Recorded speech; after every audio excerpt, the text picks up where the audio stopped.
question, quand on s'est laissé la dernière fois, c'était l'importance d'être spécifique. Dans l'entraînement, on peut prendre être spécifique pour le client corporatif puis l'athlète. Je pense que le client corporatif va profiter un petit peu moins d'avoir un entraînement spécifique. Peut-être spécifique selon ses besoins. Dans une des capsules, si vous les avez regardées, je parle du cadre objectif. Donc, par rapport au cadre objectif, on peut aller chercher un objectif plus spécifique et un programme spécifique pour ce dernier. Par contre, pour un athlète, on se doit d'être spécifique par rapport aux demandes du sport, qui n'est pas nécessairement le mouvement toujours, mais l'activation neurale, la demande soit d'explosivité, soit de force, soit de vitesse, soit de changement de direction, soit de changement de vitesse. Donc, c'est plus dans cet aspect-là. Le client corporatif a généralement deux grands objectifs. Au fil des 35 dernières années dans le milieu, c'est pas mal toujours les mêmes choses qui reviennent. Ils ont mal, donc douleur, genou, épaule, coude, cou et la perte de gras. Donc, ils veulent perdre du poids. Donc, ça, c'est pas mal les objectifs. Donc, je pense qu'il faut peut-être avoir une approche un petit peu plus générale. Moi, j'appelle toujours ça une approche ludique. Il faut qu'il s'amuse, il faut qu'il ait du fun. Si on lui donne des cadres très, très, très rigides, il n'aime pas ça. Une des raisons pourquoi le CrossFit réussit bien avec le client corporatif, malgré que le taux de blessure, on le sait, est super élevé, c'est qu'ils réussissent à mettre du fun, ils créent une ambiance de famille. Les entraînements sont relativement intenses. Là, dernièrement, ça commence à changer un peu. Le CrossFit s'en vient un peu plus avec une tête. Et c'est quand même assez intéressant. Et il y a un engouement. Et pour le client, c'est le fun de se rendre à telle heure avec un groupe. Donc, ça, c'est une des choses qui est super importante.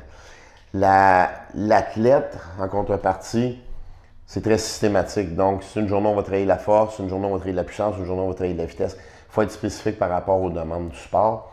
Il faut être aussi spécifique dans une chose, la prévention des blessures. Pour l'athlète, le client corporatif, je vais y revenir, c'est un peu différent, mais pour l'athlète, c'est très, très, très important de mettre un emphase sur la prévention et ou la réhabilitation spécifique, je vous dirais. Le corporatif va souvent arriver avec une structure manquante. Donc, ce que je veux dire par là, des faiblesses aux régions musculaires, des chaînes musculaires qui sont mal activées, des douleurs constantes ou des douleurs sporadiques. Donc, il faut être spécifique par rapport à cette approche-là. Donc, dire, OK, voici avec quoi je dois composer, voici mon choix d'exercice, voici les conseils que je peux lui donner. Donc, je pense que c'est important.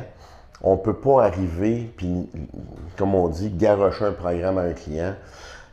Malgré qu'il y en a qui aiment ça, j'ai déjà vu des clients que c'était fais-moi un training aujourd'hui, je veux pas que tu me donnes rien de prévu, je vais arriver, puis sur le moment, je veux que tu me dises quoi faire. C'est pas mauvais en tant que tel, par contre, étant donné que c'est très loin d'être spécifique, c'est très dur d'avoir des résultats, très dur de planifier aussi des choses.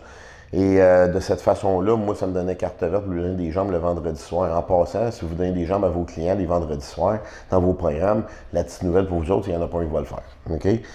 Donc, le taux de cancellation du vendredi est super élevé parce que ça tombe la journée des jambes parce que tout le monde le repousse. La beauté du CrossFit, par contre, c'est ça, c'est qu'il y a des jambes à tous les jours.